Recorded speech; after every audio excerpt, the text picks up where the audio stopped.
Years ago, you did an interview, which may come back to haunt you. What, you know what I'm going to say, right? No. Okay. You did an interview in which you said, not the worst thing to slap a woman now and then. As I remember, you said you don't do it with a clenched fist. It's better to do it with an open hand.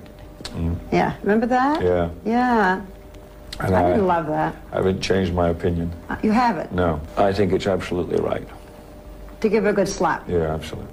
Sean Connery, the legendary actor known for his suave portrayal of James Bond, led a life as intriguing as the characters he played.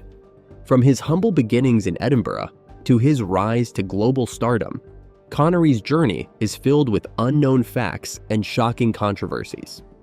Nearly 4 years after his passing, we reveal the hidden facets of his life, his personal struggles, and the enduring legacy he left behind. Join us as we uncover the secrets and stories that made Sean Connery an unforgettable icon. Challenging beginnings. Thomas Sean Connery, born on August 25, 1930 in Edinburgh, Scotland, exemplifies a story of perseverance and grit. The legendary actor hailed from modest origins. His father, Joseph Connery, worked in a factory and as a lorry driver, while his mother, Euphemia McBain McLean, was a cleaning woman. Raised in Edinburgh's Fountain Bridge area, Sean experienced the typical struggles of a working-class family. Financial hardships were a constant, so much so that he slept in a dresser drawer as an infant due to the family's economic limitations. At just 14, Sean entered the workforce, starting as a milkman. However, his aspirations extended beyond that. At 16, he made a significant decision to join the Royal Navy. Unfortunately, his naval tenure ended at 19 because of a hereditary duodenal ulcer. Unwilling to be deterred, Sean tried various professions. He worked as a bricklayer, a lifeguard at Portobello swimming baths, and even as an artist model for the Edinburgh College of Art. Among his more unusual jobs was polishing coffins, a role suggested by former Mr. Scotland, Archie Brennan. Despite the multitude of jobs he undertook, Sean's true passion was elsewhere. At 18, he discovered bodybuilding, training intensively under the guidance of a former British Army gym instructor. His commitment led him to participate in the 1953 Mr. Universe contest, where he left a significant impression despite not winning the top prize. Fate, however, had different plans for Sean. During a tour with the South Pacific production, his athletic skills drew the attention of Matt Busby, the famous manager of Manchester United. Busby, impressed by Sean's performance in a local football match, immediately offered him a contract. Yet, Sean chose a different route, understanding the fleeting nature of a football career compared to the enduring potential of acting. Thus began Sean Connery's foray into acting. His initial experience in the spotlight was with a role in the chorus of the London production of South Pacific. From there, he ascended to Hollywood stardom and became a cinematic legend. Acting career. In the early 1950s, a young Sean Connery was trying to find his path in life. To earn extra money, he worked backstage at the King's Theatre. However, destiny had grander plans for him. In 1953, during a bodybuilding competition in London, Sean learned about auditions for the musical South Pacific. Taking a chance, he auditioned and secured a minor role as one of the CB's chorus boys. His potential was quickly recognized, leading to a more prominent part, and eventually he was cast in the featured role of Lieutenant Buzz Adams. Life wasn't always glamorous for Sean. In Edinburgh, he crossed paths with the notorious Valdor Gang.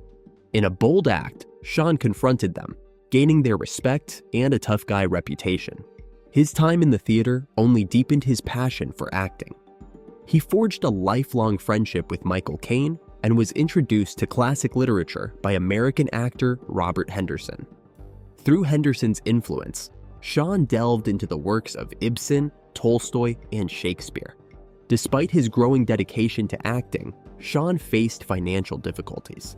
He took on various odd jobs, including babysitting for a journalist and his wife, to make ends meet. Yet, his resolve remained strong. He continued to seek acting roles, securing parts in theater productions and television shows. In 1957, he achieved a breakthrough with his first film role as Spike in No Road Back. This role led to more significant parts, such as Mountain McClintock in Requiem for a Heavyweight and Johnny Yates in Helldrivers. While some of his early films received mixed reviews, Sean's talent was evident.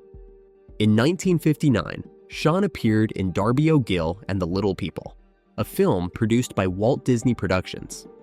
This role highlighted his versatility as an actor. Concurrently, he gained recognition for his television performances in adaptations like Anna Karenina and Macbeth. Before we continue, if you're enjoying the video, don't forget to subscribe to Golden Throwback for more content like this. Now, let's get back to it. Bond, James Bond. In 1962, Sean Connery, then a relatively obscure actor, donned the persona of British secret agent James Bond in the film Dr. No. Unbeknownst to him, this role would launch him into global stardom and firmly establish his place in cinematic history. Initially hesitant to commit to a film series, Sean recognized the potential career boost if the Bond films were successful. And succeed they did. From 1962 to 1967, Connery starred as 007 in 5 Eon Productions films. Dr. No, From Russia with Love, Goldfinger, Thunderball, and You Only Live Twice. These movies became major commercial hits, cementing Connery's status as an international icon. After a brief hiatus, Connery reprised the role in the 7th Bond film Diamonds Are Forever in 1971. Despite his early reservations, Sean's portrayal of James Bond left an indelible mark on the film industry. The American Film Institute even ranked James Bond as the 3rd greatest hero in cinematic history. Dana Broccoli, wife of producer Albert Cubby Broccoli, played a significant role in casting Sean, believing he was perfect for the part. Initially skeptical, even Bond's creator, Ian Fleming, was convinced of Sean's suitability after seeing his performance in Dr. No. Connery's James Bond was distinguished by his suave demeanor, commanding physical presence, and cool, unflappable nature. The famous line, "Bond, James Bond," became a cultural catchphrase after Connery delivered it in the film, epitomizing his effortless charm and screen charisma. Despite his Bond success, Connery faced numerous challenges during filming, including a close encounter with a shark while shooting Thunderball in 1965. Nevertheless, his dedication to the role and his commitment to delivering compelling performances remained steadfast.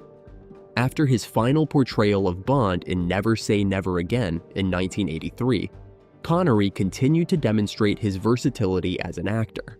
His legacy as James Bond endures, immortalizing him as one of cinema's greatest actors. A career beyond Bond. Sean Connery's name became synonymous with the suave and charismatic British secret agent James Bond. However, his career beyond this iconic role was a blend of triumphs, challenges, and reinvention. Despite the fame and wealth associated with playing Bond, Connery grew tired of the role and the accompanying pressure. He often voiced his frustration, famously stating, "I am fed up to here with the whole Bond bit," and humorously adding, "I have always hated that damn James Bond. I'd like to kill him." The constant association with Bond overshadowed his versatility, making him feel constrained. While embodying 007, Connery pursued other roles to demonstrate his range as an actor. He received acclaim for his performances in Alfred Hitchcock's Marnie and Sidney Lumet's The Hill. His drive to escape the Bond image led him to seek diverse and challenging roles. In the mid-1960s, Connery expanded his creative pursuits beyond acting. He directed and presented the documentary The Bowler and the Bunnet, which delved into industrial relations in Glasgow, reflecting his interest in storytelling and social issues outside the film industry. Despite his Bond-related frustrations, Connery achieved significant acclaim throughout his career. He earned numerous awards, including an Oscar for Best Supporting Actor for The Untouchables. Post-Bond, Connery continued to deliver memorable performances in films such as The Man Who Would Be King, Indiana Jones and the Last Crusade, and The Hunt for Red October. His ability to captivate audiences across various genres solidified his reputation as a versatile and respected actor.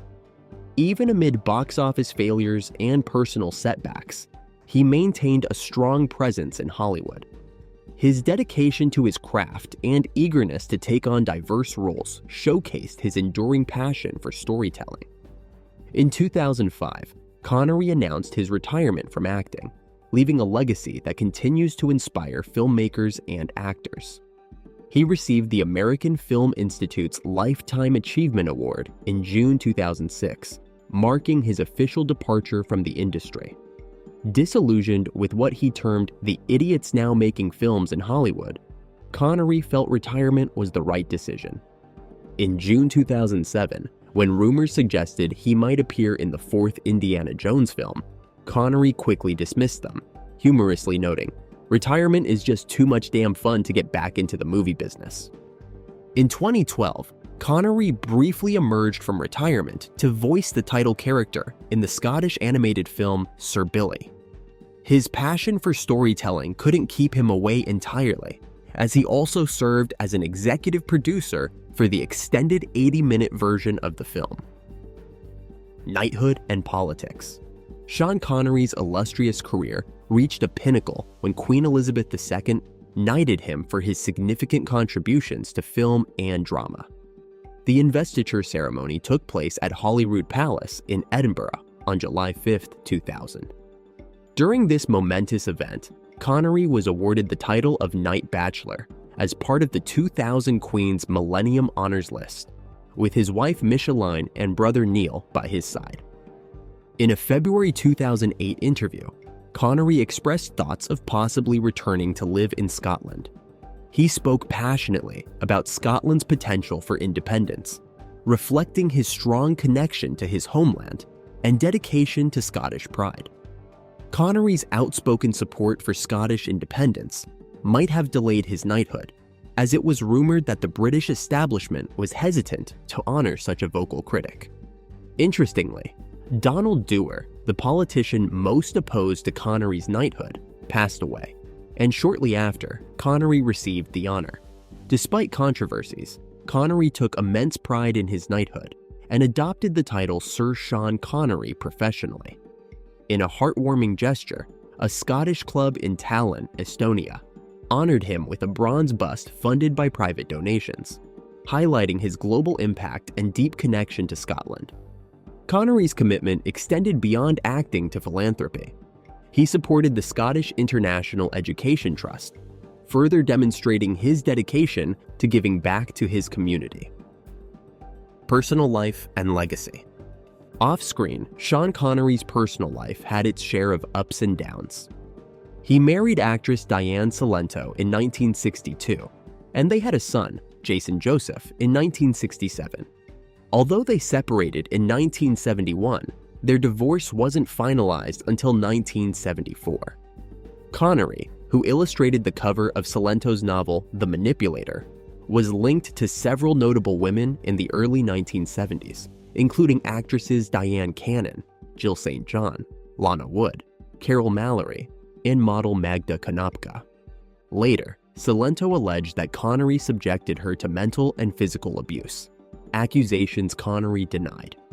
In 1975, Connery married French-Moroccan painter Micheline Roquebrune. Despite a well-publicized affair in the late 1980s with singer-songwriter Lindsay DePaul, Connery and Roquebrune remained devoted to each other. Roquebrune expressed regret over Connery's views on domestic violence, but their bond stayed strong. Connery's lifestyle saw significant changes over the years. He owned Domaine de Terre Blanche in the south of France from 1979 to 1999, and later moved to the Bahamas, residing in a luxurious mansion in Lyford Cay on New Providence. Connery's philanthropic efforts were notable. In 1971, he and his friend Sir Jackie Stewart founded the Scottish International Education Trust, supporting talented Scots in need of financial aid for education.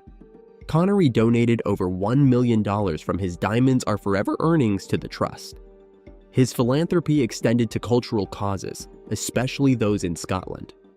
A lifelong football fan, Connery initially supported Celtic FC before switching allegiance to Rangers FC due to a friendship with the club's chairman, David Murray. He was also an avid golfer, introduced to the sport by his friend Ian Stewart and receiving lessons from English golf pro Peter Alliss before filming Goldfinger. Connery helped open the PGA Centenary course at Gleneagles in Scotland with Jackie Stewart and golfing legend Jack Nicklaus. Despite his fame, Connery sought privacy, canceling plans for an autobiography twice. However, he shared insights into his Scottish heritage in his book Being a Scot, released in Edinburgh on his birthday in 2008. Connery's legacy continues to be celebrated. In a tribute to his impact on film, a soundstage at Pinewood Studios was named the Sean Connery Stage on what would have been his 92nd birthday, honoring his enduring influence on the industry. Controversies and contradictions. Despite his triumphant film career, Sean Connery's life was marred by controversies that highlighted the complexities of fame and character. In 2003, Connery faced accusations of tax evasion and living as a tax exile. He released documents showing substantial tax payments to the UK Treasury, but critics noted that his tax rate would have been higher if he had resided continuously in the UK. This controversy resurfaced during the 2014 Scottish independence referendum, limiting his ability to rally support due to his tax status. Connery's personal life was also troubled by allegations of misconduct and abuse. Reports emerged of physical violence in his relationships with multiple women. Controversial remarks Connery made in interviews, suggesting that hitting women could be justified under certain circumstances, sparked widespread outrage and condemnation. Despite these issues, Connery's career remained largely unaffected by the repercussions of his actions. His success often overshadowed his transgressions, raising questions about accountability and societal attitudes toward misconduct, particularly concerning influential figures. In the wake of Connery's passing, discussions about his troubled history have resurfaced, prompting reflections on the interplay of talent, power, and accountability. While some view his actions as products of a bygone era, others call for a critical examination of his legacy, emphasizing the need for holding individuals accountable for their behavior, regardless of their celebrity status. Health issues and passing. Sean Connery spent his final years in the serene Bahamas, enjoying retirement with his second wife, artist Micheline Roquebrune. Despite his peaceful surroundings, Connery faced significant health challenges. In the 90s, he underwent radiation therapy for a throat condition and had benign tumors removed from his vocal cords.